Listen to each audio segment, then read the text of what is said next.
I'm Shriya and today we are making eggless bomboloni. We'll start by making the dough. In a large bowl, combine the dry ingredients like all-purpose flour, caster sugar and yeast. I'm using instant yeast because it helps me control the dough temperature. I don't need to activate it in the warm milk. And this recipe only needs one proofing, which makes the whole process quicker and easier. Now for the wet ingredients, mix together milk, water and fresh cream. Make sure all your liquids are cold. Cold liquids help maintain the dough temperature and prevent premature fermentation while kneading, especially because this is an enriched dough. Add the liquid mixture to the dry ingredients in 3 parts, whisking in between each addition. This helps the flour absorb the liquid evenly. If you add all the liquid at once, the dough can turn shaggy and much harder to knead. So be patient here. Once the dough is halfway combined, add the first portion of butter. We are adding butter in parts because this is an enriched dough. And butter can slow down gluten development if added all at once. Transfer the dough onto your work surface and start kneading. Stretch and fold, just like I'm showing in the video. You will notice in the beginning the dough may tear when you stretch it. This means gluten hasn't developed yet, and that's completely normal.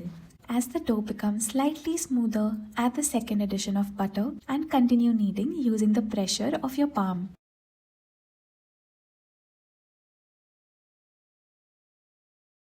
After the final addition of butter, the dough will feel butter soft and smooth.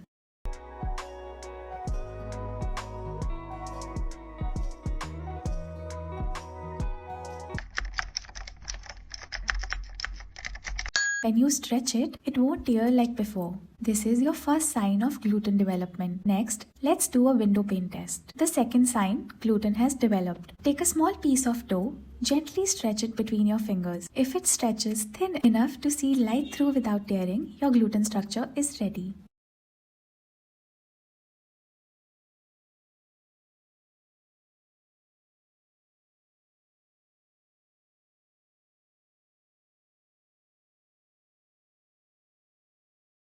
Now dissolve salt in 2 to 3 drops of water and knead it in. We add salt at the end because adding it too early can interfere with gluten formation. But it's absolutely essential because salt adds structure and strength to the dough. Knead for another 5 to 7 minutes, then cover and bench rest the dough for 15 minutes. And this makes shaping easier later.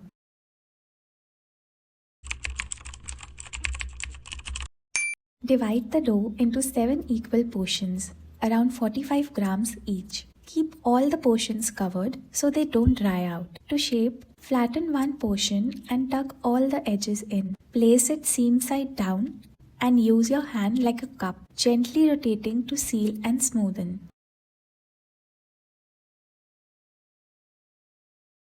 You can also shape them on your palm. Just remember to pinch the seam properly. Shaping is very important. If the seam is not sealed well, it can open while frying and the bomboloni will absorb oil and turn dense. Place all shaped dough balls on a parchment-lined flour-dusted tray and press them gently. Proof the dough in a warm spot until doubled in size. Check if it's proofed. First, they should look visibly doubled. Do a proof poke test. Gently poke the dough, and if it springs back slowly and leaves a slight indentation, it's ready to fry. Heat neutral oil to 160 degrees Celsius to 170 degrees Celsius and maintain this temperature throughout frying. Too cold and they will absorb oil. Too hot and they will brown from the outside while staying raw inside. Carefully transfer the bomboloni into the oil. Fry 2 at a time. Don't overcrowd the pan. Fry for 2 to 3 minutes per side and flip only once. They will rise beautifully and form that classic white ring around the center. Place them on a tissue to drain excess oil and let them cool. The inside is still cooking from residual heat, so don't rush. Once they have cooled down to a warm, not hot temperature, coat them in caster sugar.